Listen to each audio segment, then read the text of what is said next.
किन जारी भयो विशाल हिट र जारी 2 को ट्रेलरले के खुलासा गर्छ?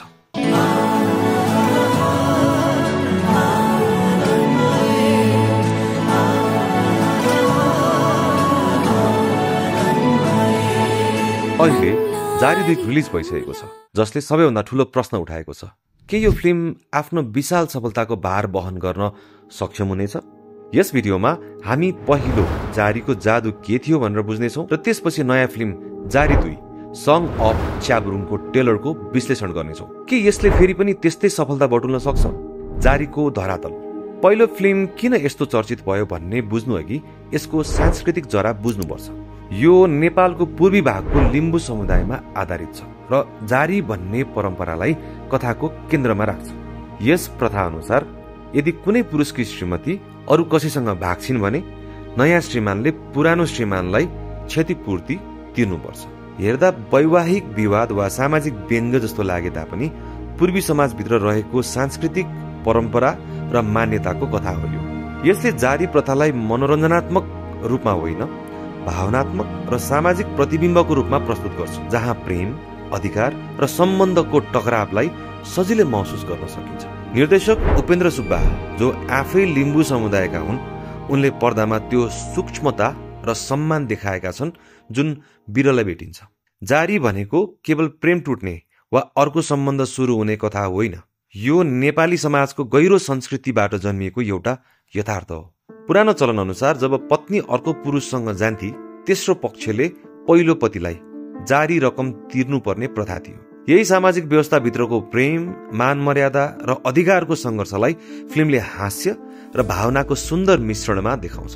जारीले प्रेमको स्वतन्त्रता र समाजको सीमा बीचको टकरावलाई उजागर गर्छ, जसले दर्शकलाई हँसाउँछ पनि भित्रभित्रै पोल्छ पनि। फिल्ममा पालम गीत संवादको शैली र च्याब्रुङ लिम्बूहरूको ढोल जस्ता सांस्कृतिक तत्त्वहरू केवल पृष्ठभूमि होइनन्, ती पात्रहरूको जीवनसँग जोडिएर आएको छ। फिल्मले केवल लिम्बू संस्कृति देखाउँदैन, यसले त्यसको स्पन्द महसुस गराउँछ। त्यही कारणले यो फिल्म नेपाली दर्शकका लागि नयाँ स्वाद बन्यो, किनकि मूलधारका फिल्महरूले प्राय आदिवासी र जनजाति संस्कृतिलाई बेवास्ता गर्दै आएका थिए। जारीको अद्भुत सफलताको कारणहरू। के कारणले यस्तो विशिष्ट सांस्कृतिक दृष्टिकोण भएको फिल्म नेपाली इतिहासकै सबैभन्दा सफल फिल्महरूमा पर्न गयो? जारीको सफलता मुख्य 2 स्तम्भमा टेकेको छ: यथार्थप्रतिको अडिग प्रतिबद्धता र सशक्त अभिनय। यथार्थप्रतिको अडिग प्रतिबद्धता। जारीको सफलता यसको कथामा भएको वास्तविकता प्रतिको इमान्दारितामा अडिएको छ। यसमा कुनै सुन्दर रोमान्टिक गाउँको झिलिमिली चित्रण थिएन। यो जीवनको वास्तविक चित्र थियो। कसरी पात्रहरू बोल्छन्, उनीहरूले लगाएका लुगा, लिम्बू र नेपाली भाषाको स्वाभाविक मिश्रण, दैनिक जीवनका कामहरू, सबै कुरा यथार्थसँग मेल खान्थ्यो। दर्शक र समीक्षकहरूले मार्चाको गन्ध, बोलीचालीका शब्दहरू र संस्कारका ससाना विवरणहरूका बारेमा प्रशंसा गरे। एक समीक्षकले त भनेका थिए, फिल्मका कुनै पनि दृश्यमा महिलाहरूलाई निष्क्रिय देखाइएको छैन, तिनीहरू सधैँ काममा व्यस्त छन्। यो एक मौन तर शक्तिशाली टिप्पणी हो गाउँकी महिलाको अथक श्रममाथि। उपेन्द्र सुब्बाले जारी प्रथाबारे उपदेशात्मक फिल्म बनाएका होइनन्, उनले त्यस प्रथाभित्र फसेका मानव जीवनहरूको कथा सुनाए। त्यसैले फिल्म सामाजिक शिक्षा होइन, मानव सम्बन्धको कथा बन्छ, जससँग हरेक दर्शक जोडिन्छ। स्वाभाविक र सशक्त अभिनय। कुनै पनि उत्कृष्ट स्क्रिप्टलाई जीवन दिन उत्कृष्ट कलाकार चाहिन्छ। दयाहाङ राईले निभाएको नामसाङ, जो क्रोधित र असुरक्षित पुरुष हुन्, सजिलै एक पक्षीय पात्र बन्न सक्थ्यो, तर दयाहाङले उनलाई संवेदनशीलता दिए। उनको पितृसत्तात्मक रिस र असुरक्षाभित्र लुकेको पीडा दर्शकले महसुस गर्न सक्छ। तर अधिकांश दर्शकले मान्छन् फिल्मको आत्मा मिर्ना मगर अर्थात् हाङमा हुन्। उनको अभिनय फिल्मको भावनात्मक मेरुदण्ड हो।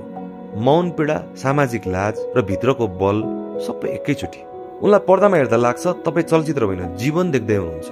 साथै विजय बराल जस्ता सहायक कलाकारहरूले हल्का हास्य र गहिरो यथार्थ दुवै थपेका छन्, जसले फिल्मलाई सजीव बनाउँछ। जारी 2 तर्फको यात्रा। जारीले पाएको अपार सफलतापछि सिक्वेलमाथि ठूलो अपेक्षा छ। जारी 2 सङ अफ च्याब्रुङ रिलिज भइसकेको छ र यसले केही महत्त्वपूर्ण संकेत दिएको छ कि के फिल्मले फेरि त्यो जादु दोहोर्याउन सक्छ? जारी 2 ट्रेलर विश्लेषण। के देखिन्छ? 4 मिनेट लामो ट्रेलर सुरुमा हल्का हास्य र रमाइलो क्षण देखाएर फेरि भावनात्मक तनाव र सम्बन्धका जटिलताहरूमा फर्किन्छ। यहाँ के ठूला संकेतहरू छन्? संकेत नम्बर 1, संघर्ष अब बदलिएको छ। मूल्यबाट साझेदारीतिर। पहिलो फिल्मको केन्द्र जारीमा तिर्नुपर्ने रकम थियो, तर सिक्वेलमा प्रश्न उठ्छ अब के हुन्छ। ट्रेलरले देखाउँछ कि यो कथा अब पैसाको होइन, सम्बन्धको जटिलता र प्रेमको पुनर्निर्माण बारे छ। नामसाङ र हाङमा अब आफ्ना भित्री चोटहरू बीच जीवन बसाल्ने सङ्घर्षमा छन्। संकेत 2, दृश्य र च्याब्रुङको प्रतीकात्मकता। फिल्मको शीर्षक नै सङ अफ च्याब्रुङ। यसको ठूलो अर्थ छ। च्याब्रुङ ढोल लिम्बू संस्कृतिको आत्मा हो। खुसीका पलदेखि अन्त्यसम्म हरेक क्षणमा यसको धुन गुन्जिन्छ। फिल्मले यसलाई प्रेम, पहिचान र संस्कृतिको प्रतीकको रूपमा देखाउँछ। दृश्यहरू जीवन्त छन् र स्पष्ट देखिन्छ। फिल्मले संस्कृतिलाई अझ गहिराईसँग आत्मसात गरेको छ। संकेत नम्बर 3, फराकिलो समुदाय र नयाँ पात्रहरू।